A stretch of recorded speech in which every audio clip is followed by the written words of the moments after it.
So student, today topic is order of filling of subshells.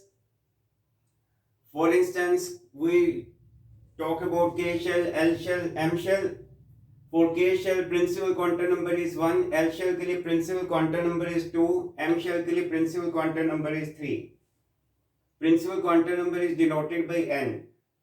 Principal quantum number N जो है that will represent shell, and L stand for orbital quantum number whose value runs from 0 to n minus 1, and L that represents a subshell. N represents a shell, L represents a subshell, and M suffix L की values, M suffix L is orbital magnetic quantum number, values is minus L से लेके L.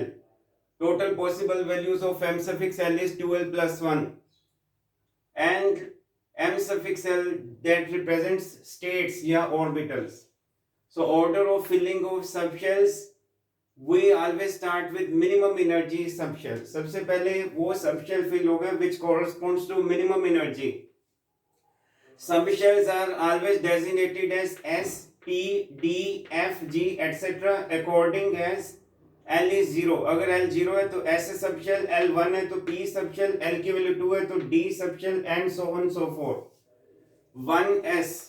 So order of filling of subshell is topic. So we always start with minimum energy subshell. Minimum energy 1s है, उससे higher energy 2s, उससे higher energy 2p, उससे higher energy 3s, फिर उससे higher energy 3p, and like that. और 3p के बाद आएगा 4s, then 3d, and so on so forth. कैसे पता चलेगी कौन से सबशेल की एनर्जी मिनिमम है, कौन से सबशेल की एनर्जी उससे ज्यादा है? हम ये कैसे कह सकते हैं कि 4s की एनर्जी मिनिमम है, 3d सबशेल की एनर्जी जो है 4s के कंपैरिजन में ज्यादा है?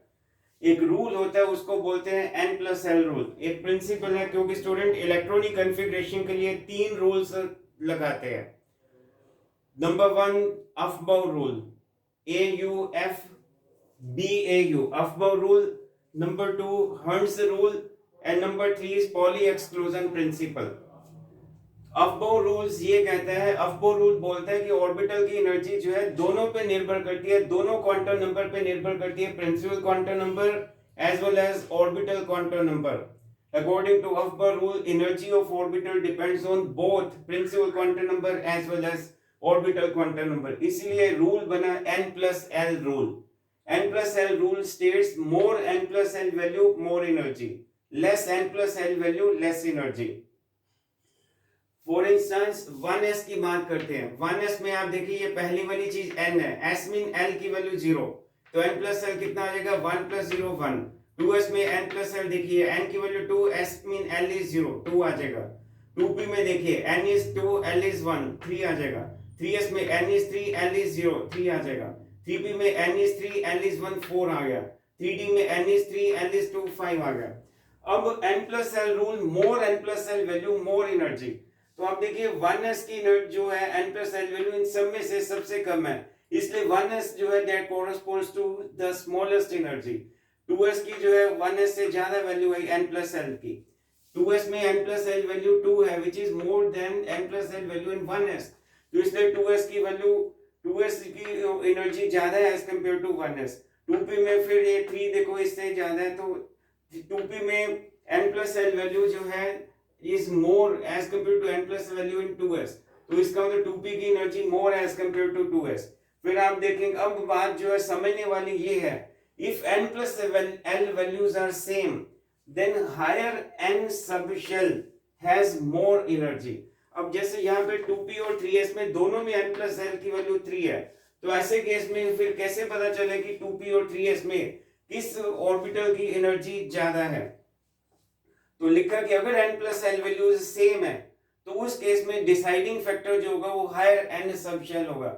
जिस सबशेल के आगे n की वैल्यू ज्यादा होगी, जैसे 2p सबशेल 3s सबशेल, तो N+L वैल्यू भले सेम है लेकिन 3s सबशेल में n is 3, 2p सबशेल में n is 2, तो 3s सबशेल का n 2p सबशेल के n से ज्यादा है, तो इसलिए 3s ऑर्बिटल की एनर्जी 2p सबशेल के कंपैरिजन में ज्यादा होगी.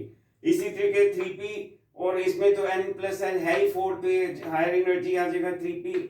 और उसके बाद 4s की बात करते हैं।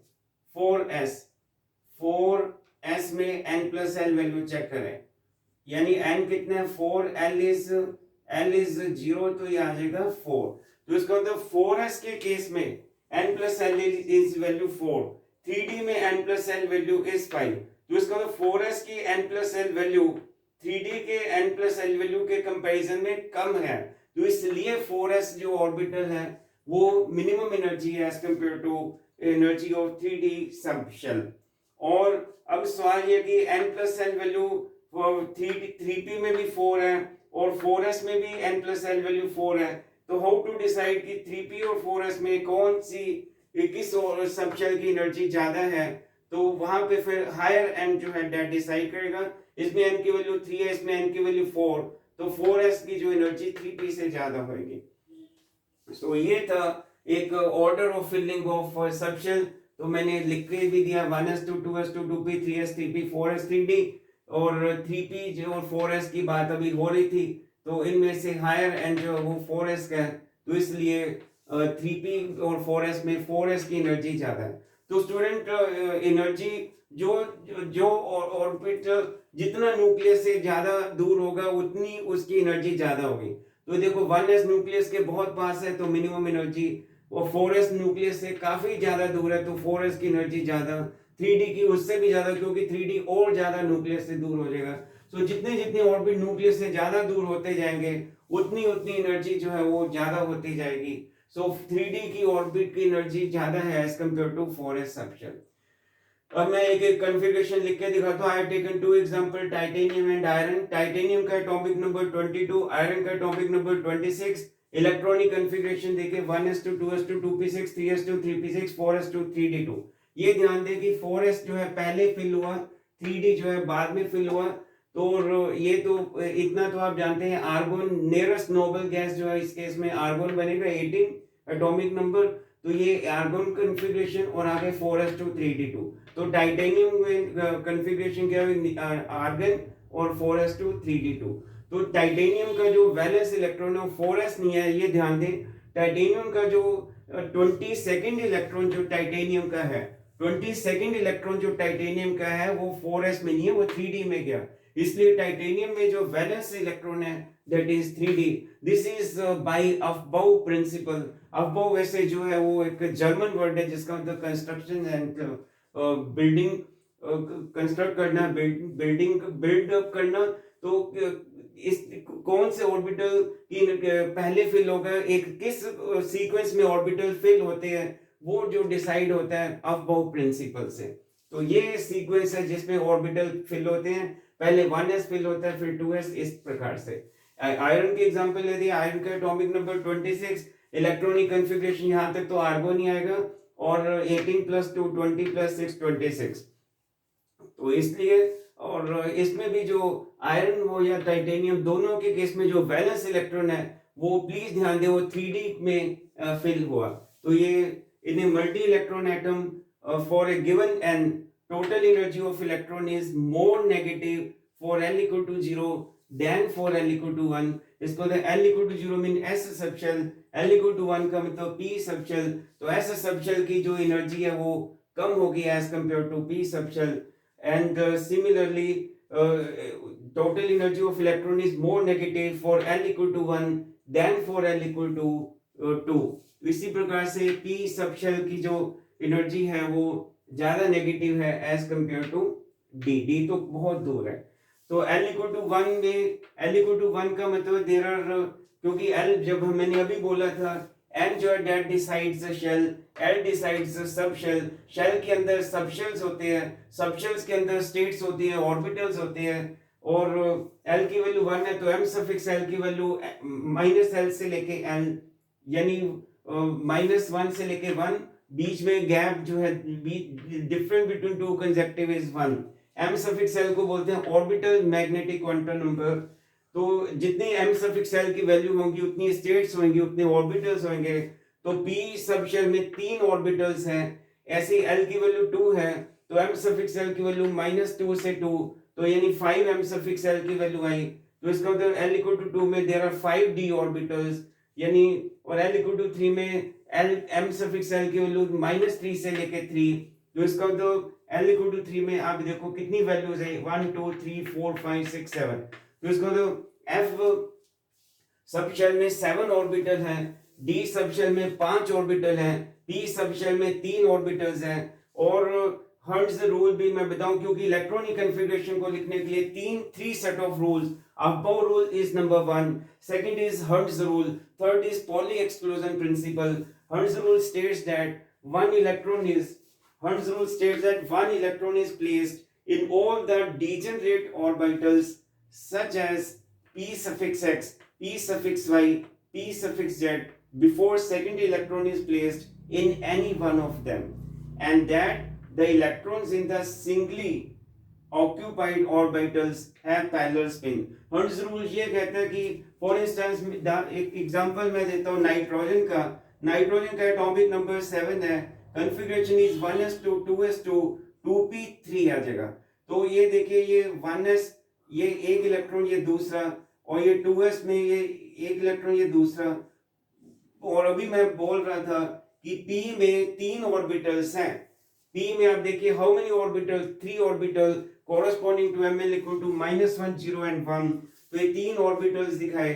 अब ये 3 इलेक्ट्रॉन को फिल करना है, तो 3 इलेक्ट्रॉन को फिल कैसे करते हैं, जब भी जिस सबशेल में, स्टूडेंट ध्यान दे बहुत इंपॉर्टेंट लाइन, जिस सबशेल में एक से ज्यादा ऑर्बिटल होते हैं वहां जब भी इलेक्ट्रॉन की फिलिंग होगी, तो सबसे पहले हंट्स रूल ने यही कहा था कि जिस सबशेल में एक से ज्यादा ऑर्बिटल्स हैं वहां पे इलेक्ट्रॉन की जब भी फिलिंग होगी तो सिंगली फिल होंगे. सिंगली देखो 3 इलेक्ट्रॉन पहले ऐसे फिल हुआ, फिर दूसरा है ये सिंगली फिल हुआ, पेयरिंग नहीं होगी, singly fill, this is singly fill, तभी तो लिखा है ऑल हैव पैरेलल स्पिन्स.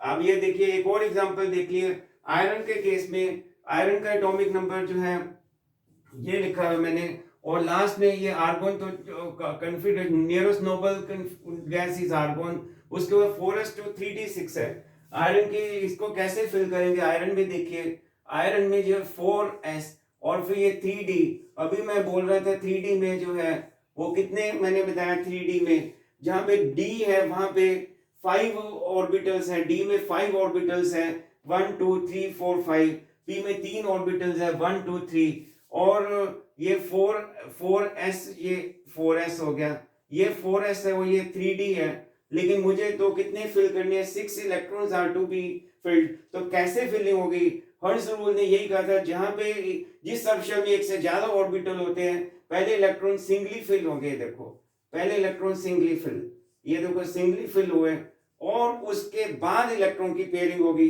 अब सवाल है सिक्स्थ इलेक्ट्रॉन फिर इस ऐसे आएगा फिर. तो this is how we apply Hertz rule. और पॉली एक्सक्लूजन प्रिंसिपल तो मैं कह ही दिया कि एक शेल में मैक्सिमम 2 इलेक्ट्रॉन्स हो सकते हैं विद देयर अपोजिट स्पिन. तो एक शेल में 2 इलेक्ट्रॉन्स हैं with their opposite spin, with their opposite, यहाँ पॉली एक्सक्लूजन है. तो इलेक्ट्रॉनिक कॉन्फ़िगरेशन जब भी लिखते हैं देखो हर्ट्ज रूल भी लगाया, पॉली एक्सक्लूजन प्रिंसिपल भी लगाया, लेकिन अफबाउ भी लगाया. तो सबसे पहले अफबाउ प्रिंसिपल लगते हैं, फिर हर्ट्ज रूल, और फिर पॉली एक्सक्लूजन प्रिंसिपल. तो ये था order of filling of subshell and how to write electronic configuration.